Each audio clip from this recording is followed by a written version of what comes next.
Hey everybody! I'm here in Tilburg, which is the first long stop on my cycle trip, which is basically like the first leg of the first leg, should we say. And I'm finally getting around to editing some video footage from my time in Calais, where I was volunteering at the Refugee Community Kitchen. And I've sort of cut a little video together, and yeah, I'm going to show you some of the footage from my time there.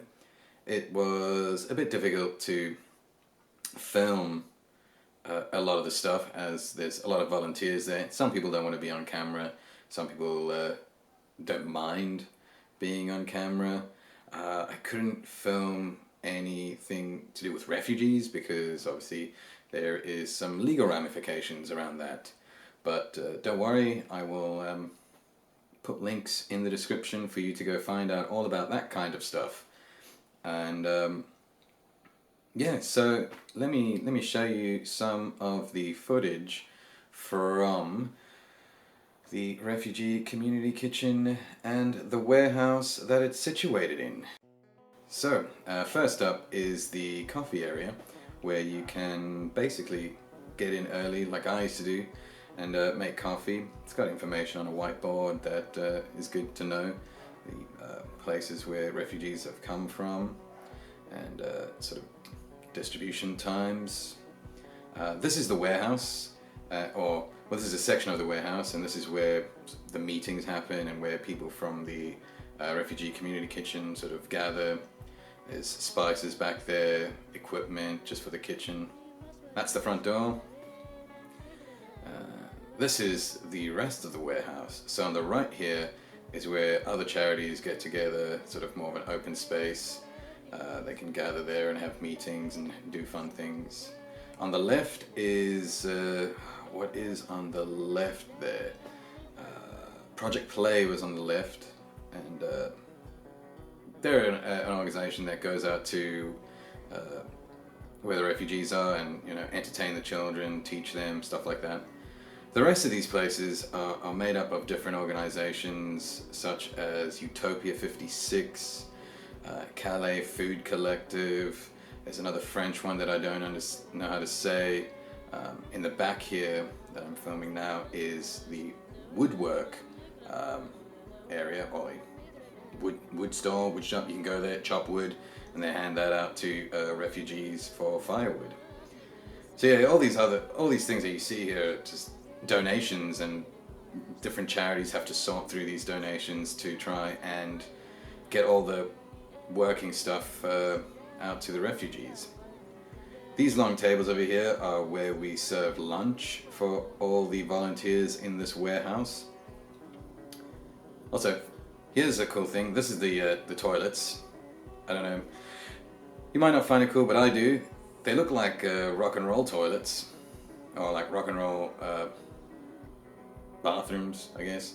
You know, if you go to a rock venue, this is what they look like. But these are incredibly clean. Who would have thought? So yeah. Basically, this is the warehouse where the Refugee Community Kitchen is situated. And now we'll go have a look at where you get your clean chef's blacks from. It's in this room. You can change in here into clean clothes. So, on to some kitchen stuff. When you start in the kitchen, you'll most likely end up in the dish pit at some point. Dish pit isn't too bad. It was really cold while I was there, so the hot water can sometimes really defrost your hands. It's a pretty professional dish pit, as you can see with all the equipment that's there. Also, every morning there's a kitchen meeting where you introduce yourself and your pronouns, or your desired pronouns. And they sort of run through what you need to do for the day, and what prep needs to be done specifically. And yeah, then the distribution leaders will sort of go around and find some of the volunteers to go in distribution, which is quite nice. You won't always be in dish pit, you won't always just be doing other stuff. or other like boring things, sometimes you get boosted up to tea making. Yeah, I, on my second or third day, got trained in how to make tea. It was quite nerve-wracking because this isn't just a single cuppa, as you can see. You know, this is a 30-liter pot of tea, and you do multiple of them. You know, you'll do sometimes do 3 of these pots and then 1 of them for coffee, which, I mean, it's over 100 liters of liquid. And then, yeah, you get a small wok type thing and ladle them into the urns, which go out on the food distribution. So, yeah, that was quite a job, actually. I was legitimately a little worried when I first started that. I didn't want to screw up the tea, because tea's important, man. Tea is a super important thing out there when it's cold. There are other machines, as you'll see right now. This is the RoboCoupe, or as I like to think of it, RoboCup. And basically, you sort of prep all your veg to go in there, and then it just chops it up, and you know, you'll do sort of 3 or 4 gastros, like you can see that it's going into there, of a thing. See, like over here, you know, all that went through the machine, so we could make salads for the refugees. Refugees love a good salad because they're aware of how healthy it is. And so yeah, here's some bonus footage.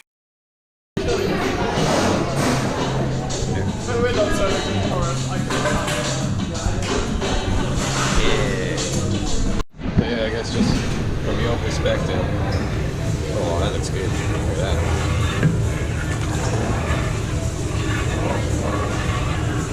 Yep, cool. That looks cool. Looks pretty cool. Just like, oh, sweet. Oh yeah, look at that. That's hella colorful. So that was my footage from the Refugee Community Kitchen and the warehouse that it's situated in. I hope you enjoyed it. I hope I made it look a little bit appealing to actually go there. It's actually quite a lot of fun. It's quite informative, and you know, it kind of gives you the old feel-goods. So yeah, there'll be more information down in the description, and yeah, look that stuff up and get in touch with them if you want to go, because they really do need people. So I'm gonna go and continue getting sunburn outside, and you guys have a great day.